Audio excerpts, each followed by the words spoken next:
What's up, guys, and welcome back to another episode of Man's Glory Podcast, where we keep it real biblical. And as promised, for lack of a better term, there you go, requested, we do have our first guest for the season, Mrs. Bobbie J. Durkins. Yay! The mother of Mrs. Rita D. Styles, the maternal grandmother of Miss Jasmine S. Styles. Yeah. So we know I do not have a husband. All right, cool. Not yet. So everybody's a Mrs. but me. Amen. So this episode we are discussing chapter 4, but we're gonna start off a little different. This I have done how many book readings thus far since I released this book? How many? 4. So I have done, I don't know how many book readings. However, the requested chapter to be read from the book has been chapter 4, and I do know the first person to request that chapter was Rita, and then that was the requestment every time. Okay. So this episode is going to be a little bit different because this episode we're actually going to read the chapter on the episode. So let's get into chapter 4. And y'all, this is a good chapter, okay? All right, now. Actually, the chapter is so good that book number 4 will actually be an entire book about this chapter. Okay. And yes, book number 4 is already in the making, okay? All right, so let's get into it. Chapter 4, preferences, non-negotiables, and boundaries. Standards aren't walls meant to keep people out. They're filters meant to keep the wrong ones from getting in. Quote me on it, all right? Great. Let me be very clear. It is strict over here, and it's supposed to be. Not strict because I'm afraid, not strict because I'm bitter, not strict because I think I'm better than anyone else. It's strict because I understand the difference between wanting someone and choosing wisely. Too many people collapse their standards the moment attraction enters the room. They call it being open-minded, but it's really just fear wearing a softer name. The fear of man bringeth a snare, but whoso putteth his trust in the Lord shall be safe. Proverbs 29 and 25. If you don't understand the difference between preferences, non-negotiables, and boundaries, you will confuse attraction with alignment, and that confusion costs people years of their lives. Preferences, what you like. Preferences are optional. They are flexible. They are allowed to evolve. Preferences are things like height, style, personality quirks, interests, communication style. Preferences are not moral absolutes. They're personal tastes. But here's the danger. When you treat preferences like requirements, you become shallow. And when you treat preferences like standards, you start negotiating what actually matters. Favor is deceitful, and beauty is vain. But a woman that fears the Lord, she shall be praised. Proverbs 31 and 30. Liking someone is easy. Choosing someone wisely requires discernment. Non-negotiables, what you will not compromise. Non-negotiables are rooted in conviction, not convenience. These are the things that protect your spirit, align your faith, preserve your calling, guard your future. Examples include faith alignment, character, integrity, emotional maturity, life direction, desire for marriage and family, or the lack thereof. Non-negotiables are not things you work around. They are not things you pray will change. They are not things you ignore because someone is attractive, charming, or persistent. Can two walk together except they agree? Amos 3 and 3. When people say, I'll just see where it goes, what they often mean is, I'm hoping my non-negotiables won't matter later. They always matter later. Lowering non-negotiables to keep someone is not love, it's fear. Boundaries, how you protect what matters. Boundaries are not punishments, they are instructions. Boundaries define what you allow access to, how you expect to be treated, what happens when lines are crossed. Boundaries are enforced before feelings get involved, not fear. Go ahead. Keep thy heart with all diligence, for out of it are the issues of life. Proverbs 4 and 23. Here's the hard truth. If someone repeatedly crosses your boundaries, they are not confused. They are testing your consistency. Boundaries without consequences are suggestions. And people who benefit from your lack of boundaries will always pressure you to remove them. People waver because they're afraid they won't meet someone else. They confuse chemistry with calling. They want companionship more than space. They think standards are optional if loneliness shows up. But fear is never a foundation of partnership.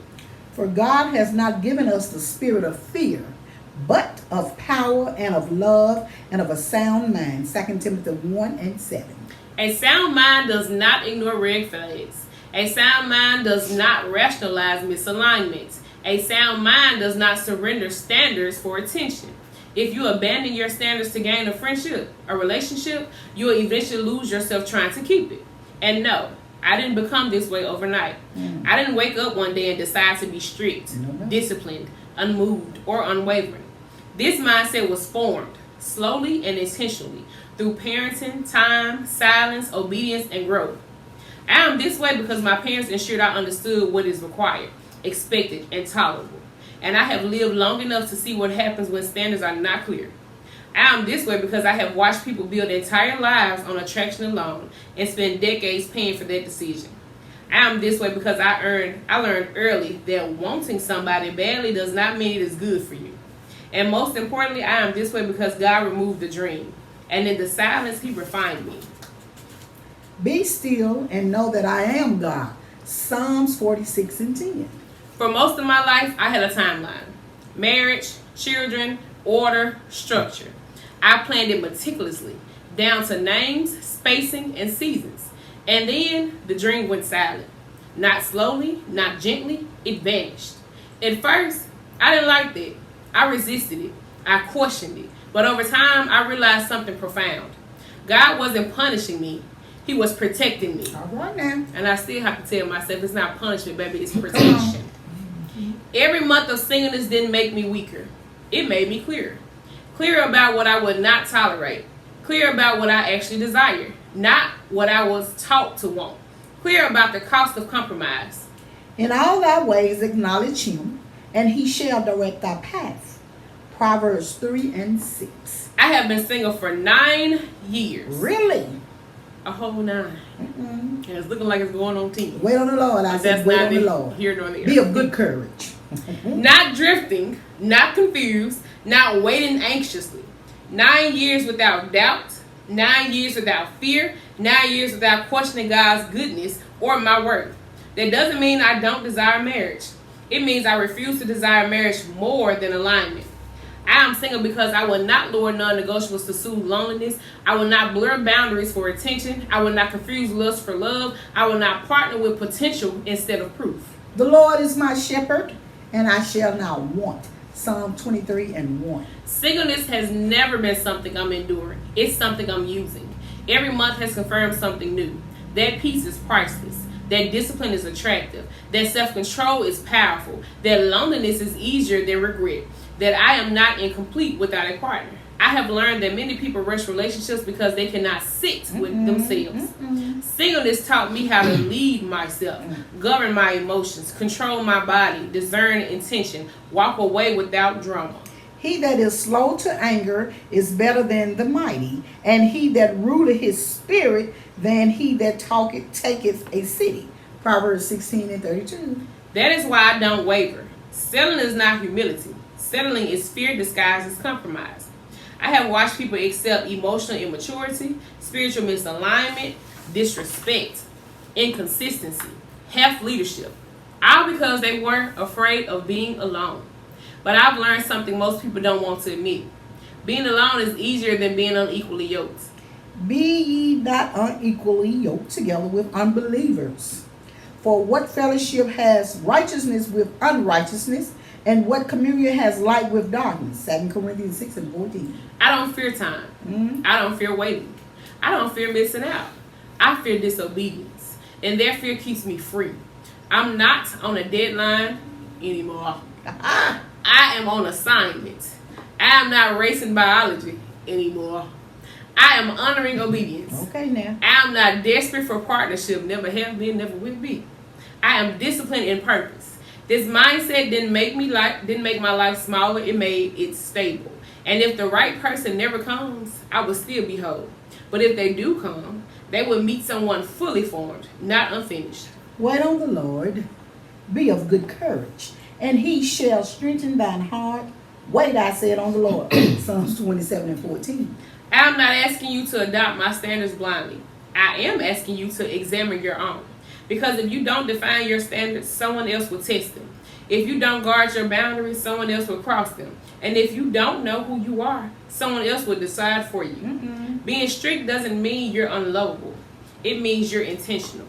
It means you understand that lust clouds judgment, loneliness distorts discernment, fear pressures compromise, and you refuse to build a future on any of those. Wisdom is the principal thing. Therefore, get wisdom, and with all thy getting, get understanding. Proverbs 4:7. Standards don't limit your options, they refine them. And the right person won't ask you to lower what God told you to protect. So, again, now you see why that's been the most requested chapter. Right. So let's dive in, shall we? Okay. Let's do a quick breakdown of the message. What you taking away from? We're gonna let our guest start on today. Ain't no telling what she took away from it.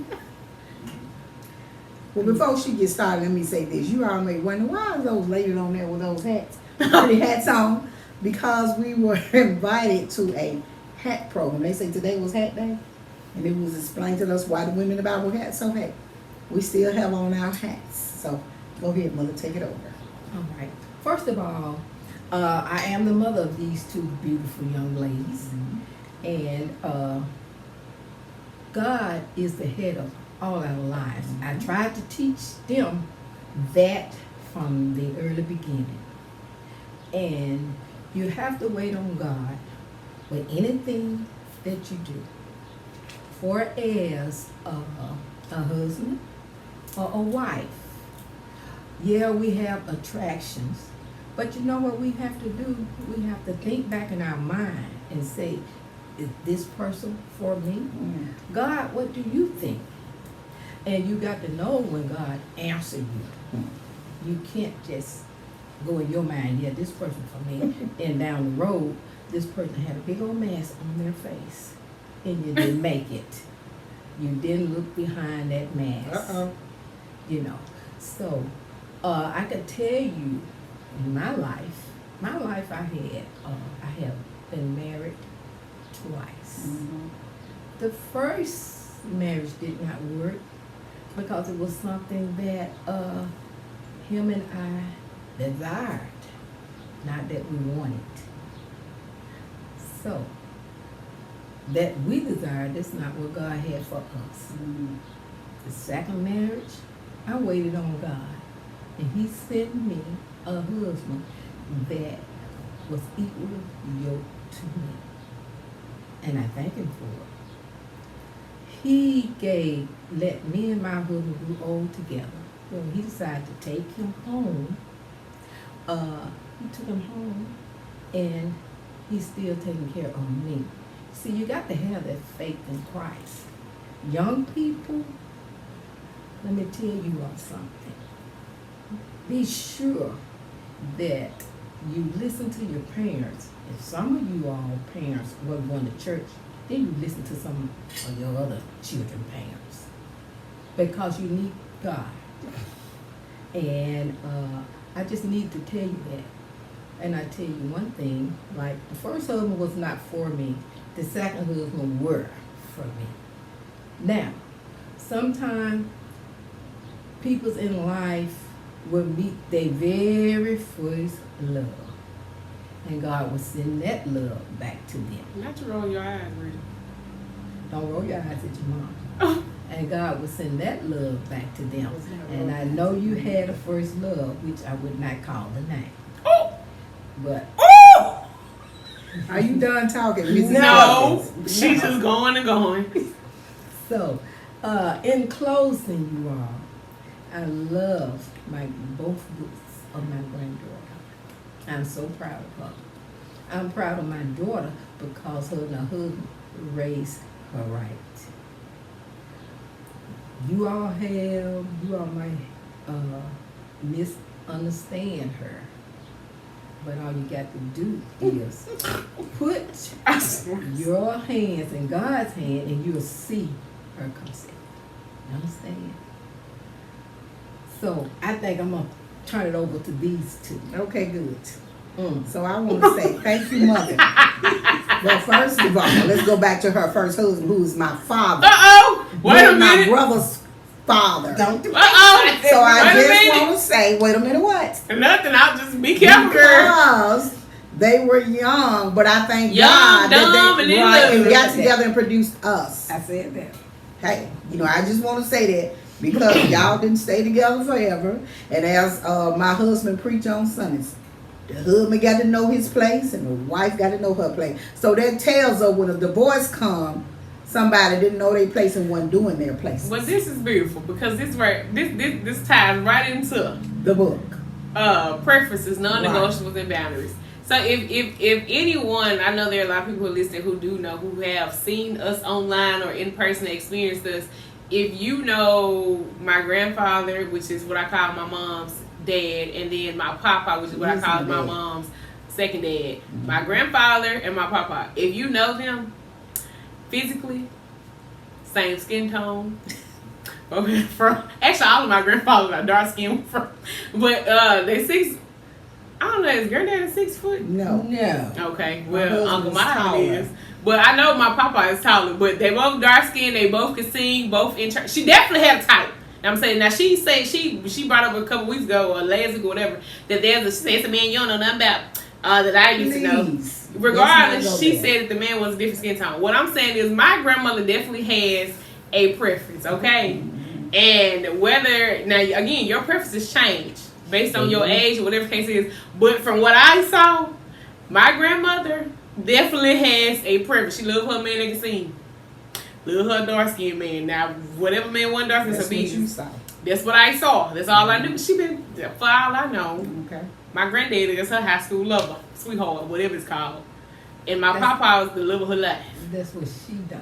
But anyway, I'm just saying, as we looking at preferences, right? Then when it pertains to my mom's preferences, so let's list out. So grandma, what's your mom? I'm gonna let you start because my mother has a preference too, Do I? and they some yellow men. Now she done dated some darkest, but I don't know. I do know some See, that's the thing. You yellow don't know. men. What I'm you saying don't from know, you what don't need to know. I know a lot about my people's past, what you and think. from what looking at all the stories I've heard, the pictures I've seen, the stuff I've experienced, the men that come talk to me about mom, talking about, oh, I wish I had your grandma. Oh, I wish I had your mom. Oh, you know how fine your grandma was, back. You know how fine. But I know I got the pictures, and I've heard enough information to know. But here's the thing: I want you to list out your top 5 preferences when it comes to a man physically, or that could be anything. Your top 5. Well, first of all, you have to know God's. Back then, there wasn't a preference at all. But that's what's going on now. I want you to talk about your preference from then.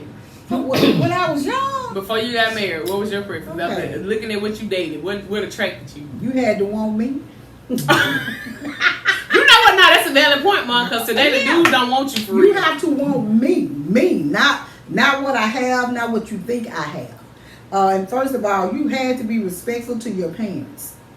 I do, because I was always taught you judge a man by how he treat his mom. Amen. So if you didn't treat your mom well, they told me you weren't gonna treat me well. Not only your mom, your sisters. So I wanted somebody respectful. I wanted a hard-working person. So what I said, you had to want me. You had to be respectful. You had to work What you looking at me hard. for? How many you said 5? Yeah. And you had to be good looking to me. Good looking and what I consider fine. Everybody opinions of looks are different, but you had to be looking good to me. Now what she cared about you, I didn't care. So one This is more. what grandma cared about you. Whoever. No. No, who was the she?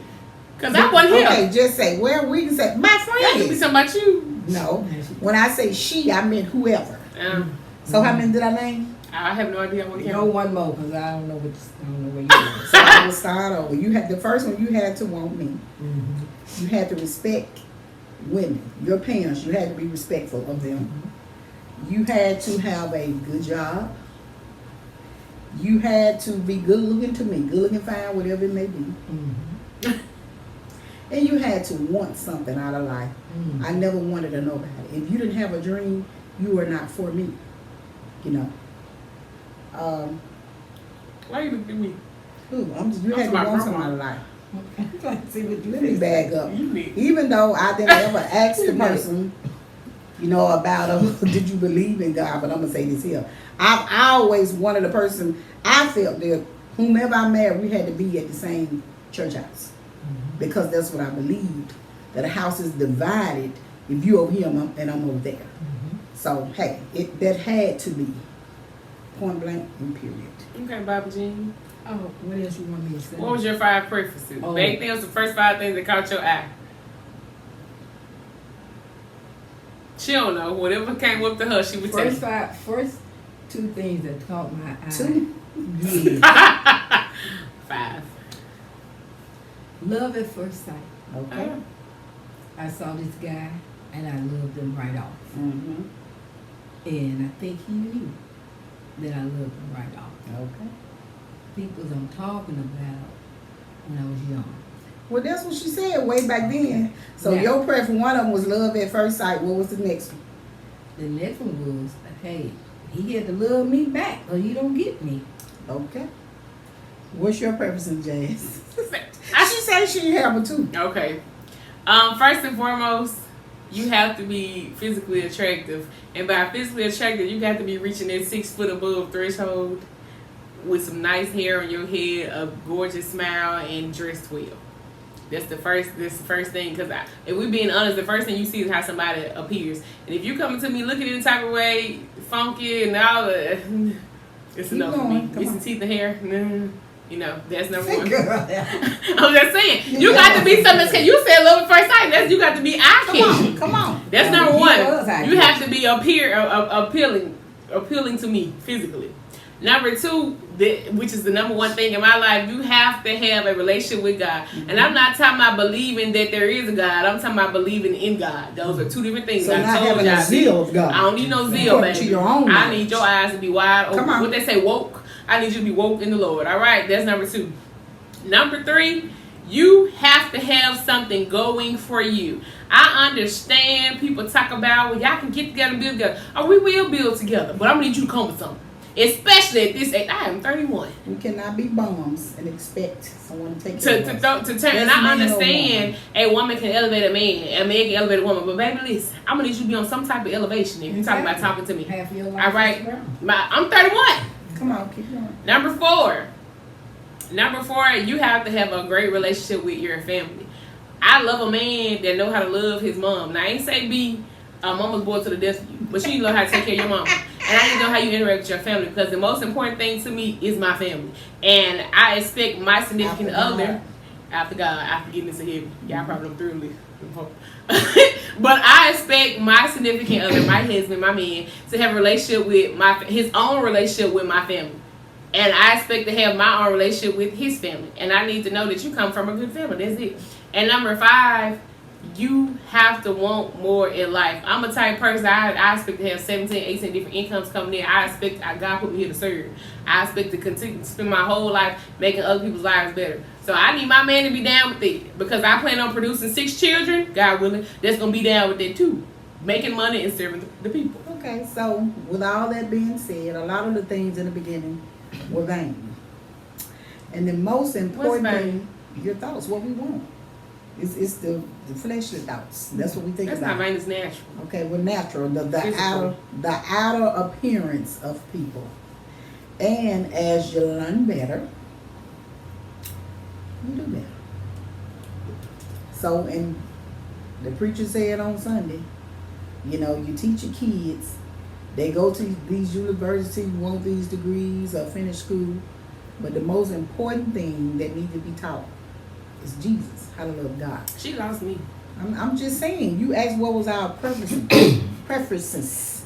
Yeah, and then you said, when you start out your preferences vain, my preferences are not vain. Baby, I wasn't just talking about just Jasmine. Your preferences are vain. I know, but you still lost me. Because Okay. the preference is not vain. You're not going to talk to someone that you're not attracted to. Still to this day, if James didn't look good, James would have got your attention, baby. James could have finessed your number through his cousin, baby. If he didn't look good, he wouldn't have it. If Eddie didn't look good, you'll still been sitting over there looking like you looking. Am I wrong? Listen, children, please. My point is, I'm talking about what she said. what she said doesn't matter what she said. Now, when it comes down to a male figure, he got to be upstanding. in the whole community. That's the way I picked my man. But Oh. my man, I saw at first sight. And that's how I know he was mine. You know. But for as I ain't gonna do this with you, baby. Not today. the Lord will send you the right person at the right time. You might say it been, oh, I'm 31 years old. I don't have anybody yet. But he only conditioned you for your husband. You got that? I already know. You can't see a person and say, that's mine, or that's for me. I agree with that. You said that by then. Of the single woman that was out there, yeah. The single women. It was a group of us that saw him. And now everybody else had a man. I didn't have a man. I didn't have a man. So I'm the one locked eyes on him. Even though they like him, like you got somebody. So now you can't be greedy. Well, hey, he know you can't be greedy. You got somebody. Mm-hmm. I was out there with females, and probably riding in my car with females who had somebody. I was the only single person out there. So come on, we can't be greedy. You can't have but one apple out the basket. And she wasn't letting James go. Oh, I didn't have them at the time, but I You was locked eyes on them, and they was up. Nope, you got somebody. I'm the only single one out here, boo. not you from the scrap. I wasn't finna scrap about anything. But I'm just saying, men or women, we got to be honest. Let's not sit out there, hey, I got somebody, but I like how this one look. That ain't how it work. Yeah, and be grateful when God put someone in your life. Because when he put him in your life, He's there. he's there. Okay, so we got the preferences. Now let's hit boundaries. Come on. Because, like you said, you've been married twice. You've been married to one. I ain't been married none, but that's not here or there. Look, when we talk about boundaries, and that's another reason why it's about to be 10 years your girl been single. Because, baby, when you cross my boundaries, it's a wrap. I feel like your, So what are your set boundaries? of patience Let's go is with a your whole lot boundaries. deeper than mine. Who said a patience? Grandma's. Let's go with your boundaries. Yours She's too. older. We're older, Jazz. You're young. I'm So saying come at that age though. Yeah. That's why I said when y'all were younger. We ain't talking about with the, I got you. even though And you correct. when I'm asking these questions, I'm looking You at are correct. when I want you to respond. I want you to talk about on. Back then. Daddy. Okay. because you went through your own ship of stuff with Daddy. Now I know about the relationships, but I'm talking about with Daddy because you think about the timeline y'all went through prior to that. And then Yeah. Grandma, I want you to reflect on the both of yours. No. Oh my God. I'm saying the reason why you left to how you got to that now because you got to not that. I'm just saying the idea of it. So when I say boundaries, that's why I said the patience level is different. I feel like she okay. You don't choked up. Go ahead. She got hot. Get a little heated in here, she on the hot seat. Listen, that's for the future guests. This is what you got to expect. All right, listen. But when I'm talking about boundaries, right? I am zero tolerance. And they can tell you that it don't matter. We talking about relationship, a friendship, talking about if you cross me in church, I'm zero tolerance. Really quick say, I'm glad the Lord don't Not act like like that. you, and I be like me too. And I'm gonna keep telling my child that Because she's a lot my of them child. in here, I am very zero tolerance, and that's mainly because I know that I am good to people, and I have a pure heart. So when I give you the opportunity and you cross me, I will forgive you expeditiously, but I'm gonna move on by you too. Hey, how you doing? Goodbye.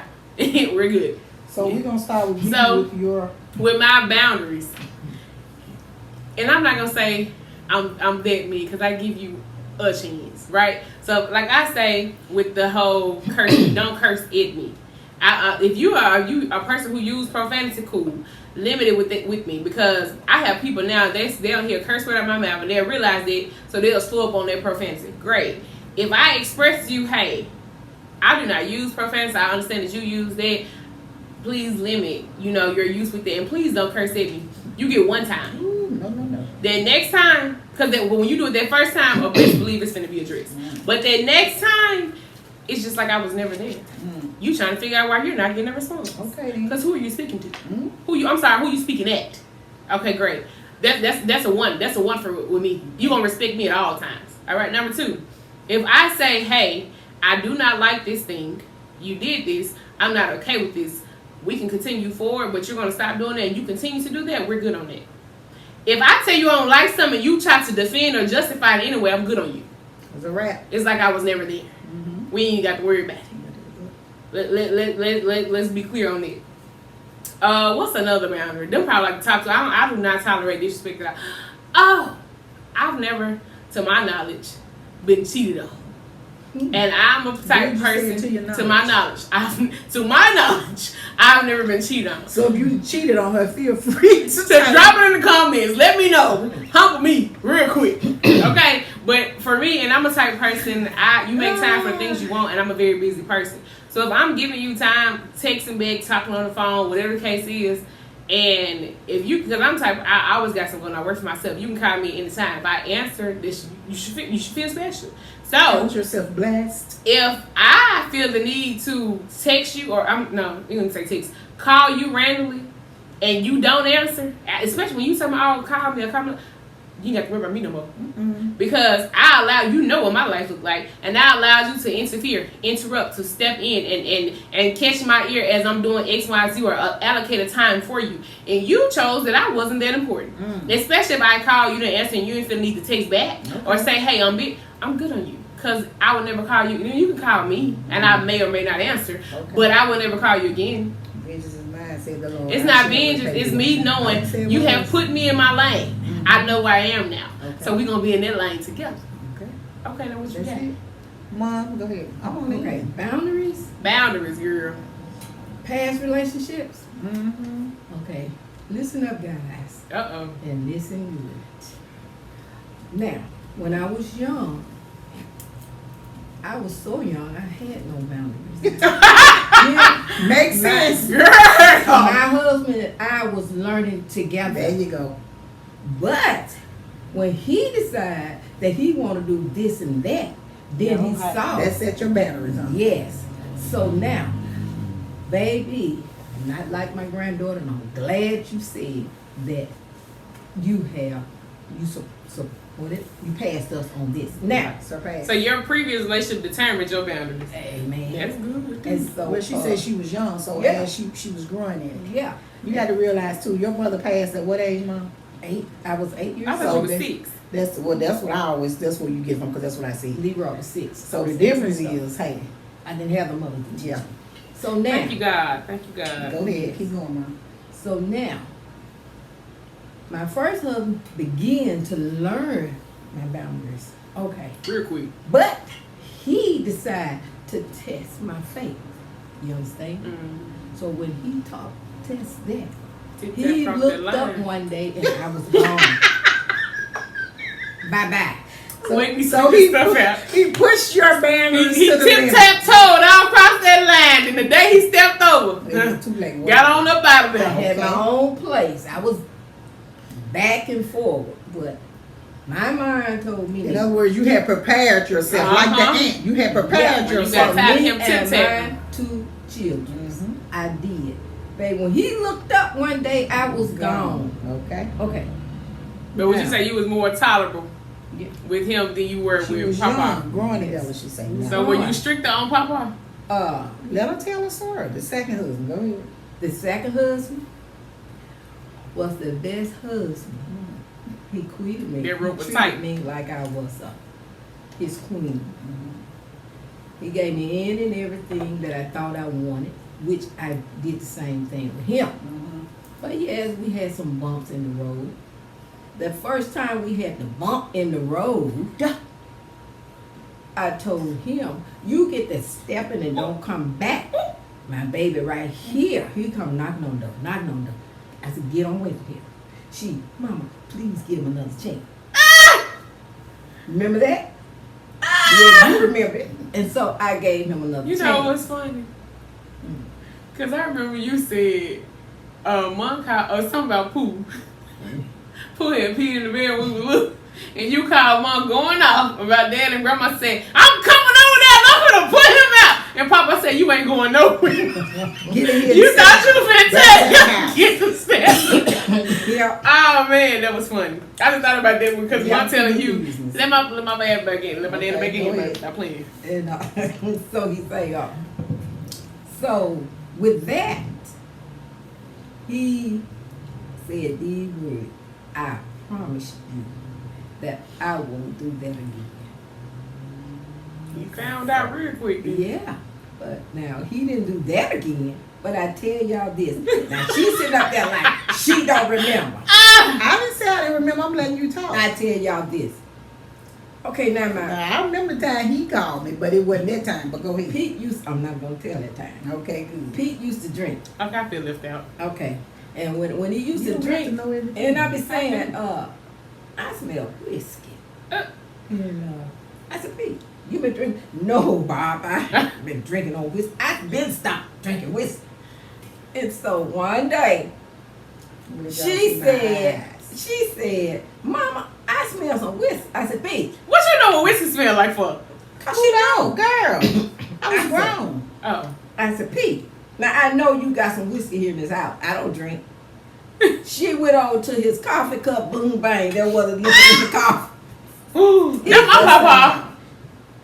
And then you snitching on him? Yes, she did. Well, drinking is not a sin. Well, she kept smelling it, and you were lying. That's the sin that you wasn't drinking. Yeah. Negro was fixing his coffin and pouring his nip in his coffin, and I sniffed it out And that's the time now he really stopped drinking. because he had them got caught. Got Well, I know. Well, he stopped drinking because he got caught. He stopped smoking because he burnt me with that cigarette. Right. Yeah. Well, he escaped you. He didn't really burn you. It don't matter. So, Caught that rattle, didn't he? in closing with that husband, I thank God that he put us together because it was to death do us part. Amen. And he let us grow old together. Well, thank you, Father. Well, let me just say about Bobbie talking about in closing. Y'all, when she send a text message to the family group message, she say, or she text you shit, when she get done saying whatever she say, she'll say, love grandma with the grandma emoji at the end of the heart. I don't know why, like the conversation over with. Well, I guess it is because she's not going to respond back. Yeah, She okay. does not text back. Okay, so what was the The non-negotiable. I'm sorry, the boundaries. the boundaries? Okay. The boundaries I had back in my dating days. Oh, girl, she don't remember. Ooh, She ain't have Jesus. none. Now, it ain't been long as mine. So my I want to ask boundaries a were, question so bad. huh? I want to read them. Well, ask me the question. Because she ain't like she don't know these boundaries. Because I remember you saying on the episode, you ain't had no boundaries. Well, Or you- maybe that's what it is. Yeah. I said no. I thought I didn't have no. Did I say no boundaries? Yeah. Okay. The question is, how many chances did you give my father? Ooh. That'll help you with your boundaries, baby. Oh, that's what it's about. Probably. Probably more than he needed. But this is what I want to say about most women, because James tells me all the time. He say you're in a box. This is what I know to say about a woman, because I'm a woman. Oh. Women, Shock. most of us, we love very hard when we love. And I've been saying ever since my dating days that we will put up with a man. Yeah. And he will, I'm going to use the word dog us out. Yeah. So you can let dog out be from anything from lying to you to cheating on you to whatever. Mm-hmm. And then the first time that lady does something, oh, he They out of want to there. be done. Yeah. You know, so I said that to say, and I'm thankful, you know, like Jazz, Mama, I don't, and she says quite often, if you cheat on me, It's a you're wrap. not mine. You belong to the streets. That's right. I get that. Well, that's from what she been listening to, what she been taught. But most of us, not all. I have a cousin felt like that. Yeah. Who the night the bachelor night of her husband, her fiance, he bam bam. And she 12, got 10, on 7, down. between 17 years later, she was at the house and got a letter talking about some paternity test. Oh. Hey, she left. But come to find out, I was told it was not his kid. But the point is, she Should've felt been you doing shouldn't it. have done that. I don't know, and I don't care.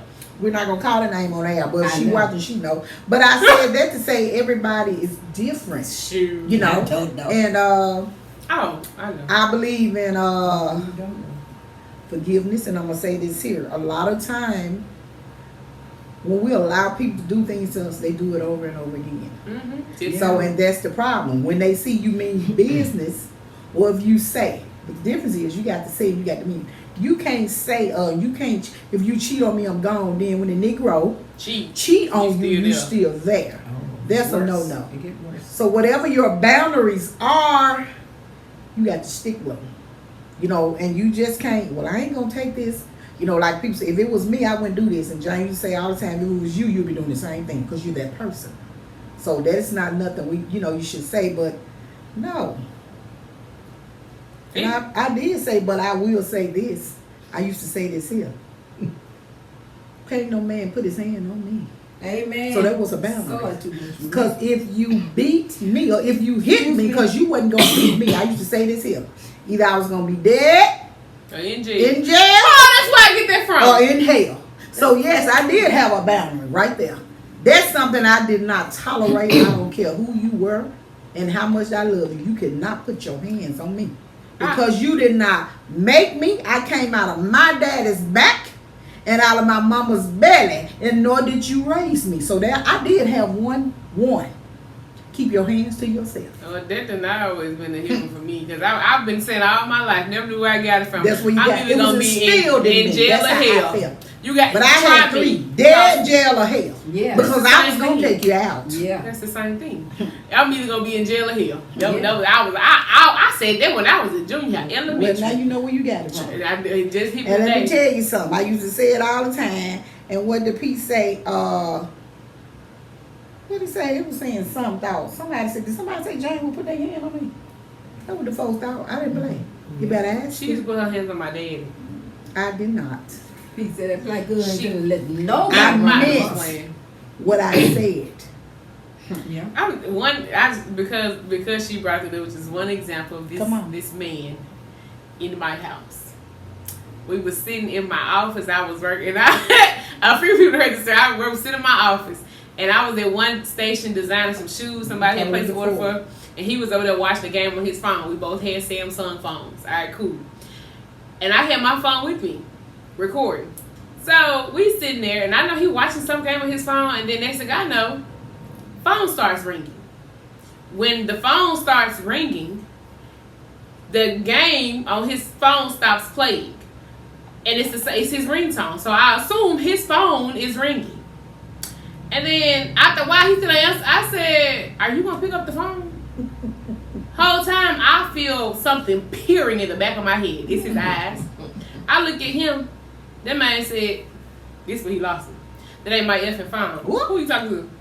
Because now I'm locked in. Mm-hmm. Then I realized, oh, it's your phone. I also had the nonprofit phone. But it's a Saturday night. Why are you calling their phone at 8 o'clock at night on a Saturday? Because we're not finna feed you that time. Okay, so I said, oh crap. So I take off running from the back of my house to the front trying to get to that phone. Every step I take, this man behind me like a shadow. Do you hear me? Moving like I move. Like it's his house. Yeah, like it's his house. And I get to by the time I grab the phone has stopped ringing. This man is standing in the doorway of my living room. Now my front door is over here. He's standing on this doorway that takes you to the hallway. And I was just like, why somebody calling the phone late? I ain't paying him no attention. Why somebody calling this phone so late at night? And I don't know who it was. I proceeded to drop the phone back in the purse. I turn, he's standing there like this. I guess you thought you was gonna move something, big dog. Alright, cool. So I didn't say a word to him. I proceeded to walk past him. This man say he readjusts himself as if to stop me from walking. In your house? In the house that I own, that I pay bills in. Sir, you live with your mother. I'm gonna have to get you together real quick, okay? So he then proceeds to say, who the F is that on that phone? In your house? That's the second time you that type of language? Hold on. Too much. And what if that phone come from? Too much. Lost me. At that point, I said, okay, cool. I proceed to walk towards him. Because at this point, I'm going to usher you out my front door. Right. You lost your mind. No response is needed. Because again, my house, I pay the bills. You don't live here. You live with your mother. What can you say to me? Nothing. All right, great. So, I'm like, we cool. This man said, where he lost me at, and this one I knew that I could be crazy. Because he said, you up here acting like you a saint. You ain't nothing but a holy hoe. I was done then. I immediately at my house where I pay bills. Because the phone? Because the phone. Because she had another phone. There was a second phone. So he said she was a player, a holy hoe? I immediately bust out laughing, stopped walking, turned around, and went straight to I unlocked the deadbolt, I unlocked the doorknob, opened the door. Yeah. I said, you can go. No. Then immediately all this right here started. You punching your hand, you screaming, you spitting. Who the F calling phone? This and third. I unlocked the screen door, opened the screen door. and put my hand in his back. Because you walking up on me like you ready to do something. And I looked him dead in his face and said, I would hate for your mother to have to bury her only son, and pushed him on out the door. Slammed my screen door and locked it. As he still looked. Then as he realized I'm not playing, open the effing door. Slam. Now you hear, baby, please open the door. Didn't hear from me again. The next time you heard me with 2 big ladies, you talking about, baby, I'm sorry. Who is baby? And I kid you not, text message back. You sure the number you have reached is no longer in service. Because your mother's gonna have to order a whole funeral service for you, boo. I don't play that. He showed his true colors. Jail or hell, baby. Jail or hell. Pick your option. Either way, they want to fight, you finna win. It's a wrap for me. Tried it. You're not gonna disrespect me in my home. Ever. And I already told you about the language. You're cussing at me? Oh no, baby. Not Didn't Jasmine call Charlotte. you a holy hoe? Oh, in my house. Come on. Where I pay bills. But what is a holy hoe? I don't know. He was the holy He hoe. said I was faking and shaking.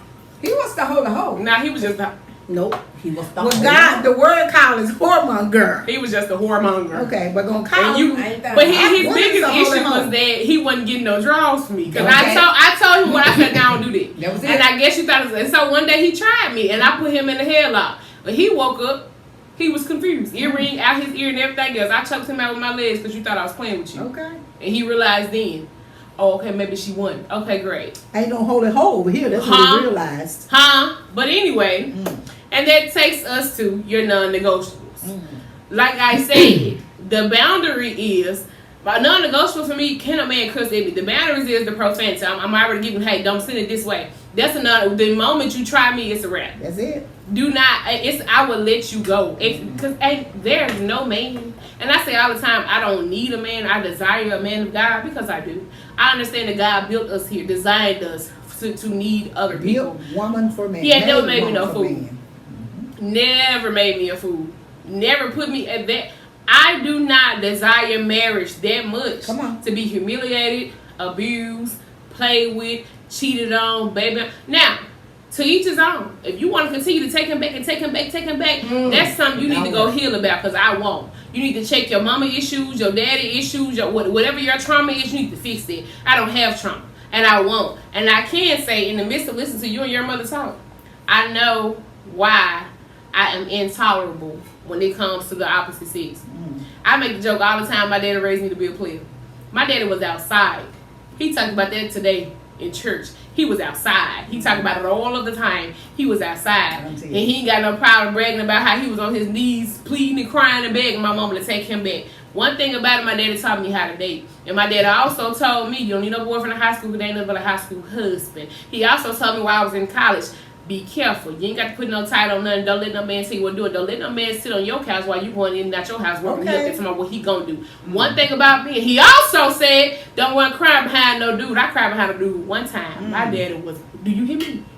One time. And I'm good on it. And I was stupid in college. You know why I cried? Because I thought he wouldn't come back to school. I was like, go to my man. But it don't matter. At the end of the day, I know that it's a one and done with me because of my dad.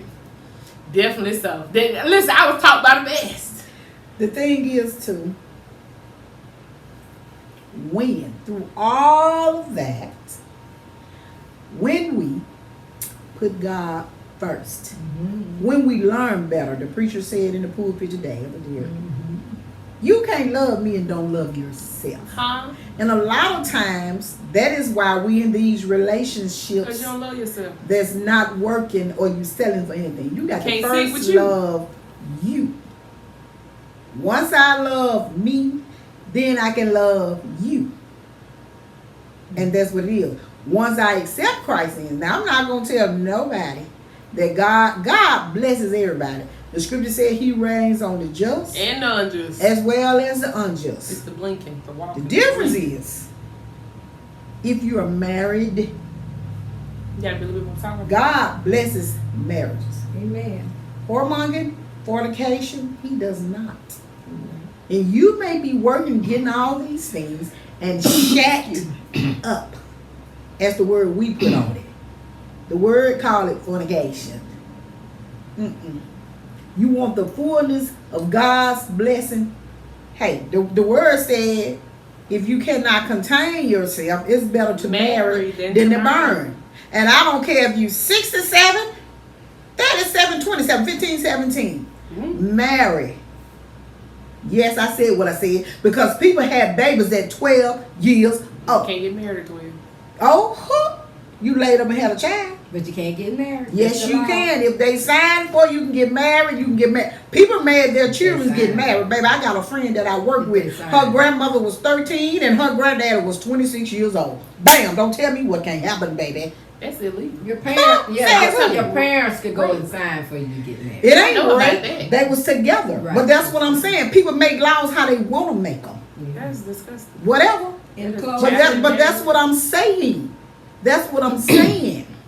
Do things the right. Let's do things the way God designed for us to do things. Let's do it right. We ain't got to lay down and have sex, commit fornication. We don't have to do that. We did it, but we don't have to do it. Let's do it right from the beginning. You know, hey, a lot of things happened back in yesteryears, but we're wiser. The word said it, so let's listen, let's pay attention. Let's listen to men of God who are telling you how to live so we can. I am so thankful that this child of mine that I helped made doesn't have to go through the things that we went through. Have her own mind that's strong enough to say, I would not take this. I don't want a man cheating on me. If you cheat on me, you out of here. That's a great thing. Not only for her, my son. You want a break, baby? You keep breaking. He ain't what you want. Do you understand me? His mother said. Because when you need to take a break from something, you call yourself dating. It ain't what you want to break from. It's something else you want. So go out there. But as the old people used to say, the grass is not green on the other side. So be wise in what you're doing. Go ahead. Let this be your sign to 1. Understand what preferences, non-negotiables, and boundaries are. 2.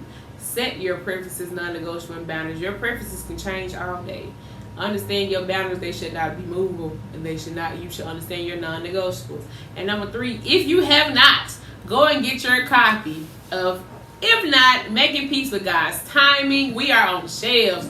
You can purchase it via my website at www.jasonstylesconsulting.com/shop-1. You can purchase it from Amazon. You can also purchase it from Barnes and Noble, if I'm not mistaken. I need to go find it. You need to make sure. So, from that, again, if you have not gotten your copy, you can get it in hardback, you can get it in paperback, you can get it in audio book, you can get it in Kindle, PDF. I had somebody who purchased a hardback and still bought the PDF. Come on. Get it. We do have the questions in the back.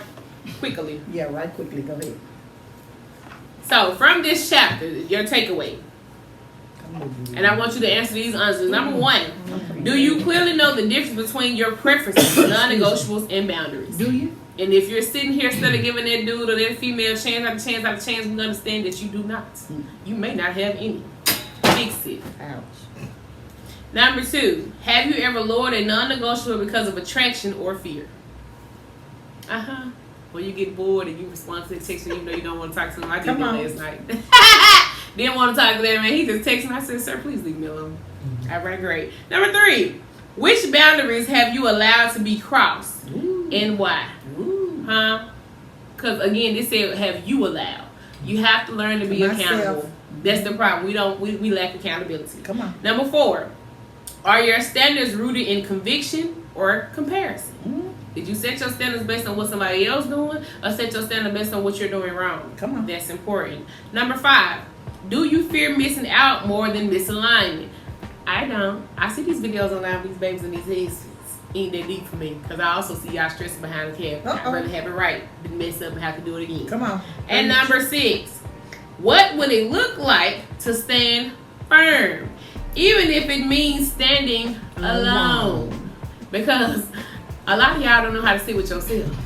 You scared of being alone, so you're gonna get somebody just to say you got a man. And in the words of what's her name on Empire, I gotta put me first. Cookie. I gotta put me first, Lucius. You gotta look. In the words of brother Elder Derek Barnes, how you gonna love me and you don't love yourself? Come on now. Come on. All right now. Come on. Again, This has been another lovely, interesting episode of Man's Glory Podcast featuring my grandmother, Mrs. Bobbie J. Durkins. Again, go grab your copy wherever you grab it from. Your platform. Young men's and young women's. The copy of this book is good for you. Old men and old women. Oh, everybody. Anybody can get it. Literally. Anybody can get it. Again, thank you guys for tuning in for another episode of Man's Glory Podcast, where we keep it real biblical. And we will see you next week. If y'all want her back, chime in. We'll bring her back. Oh, no. Say yeah!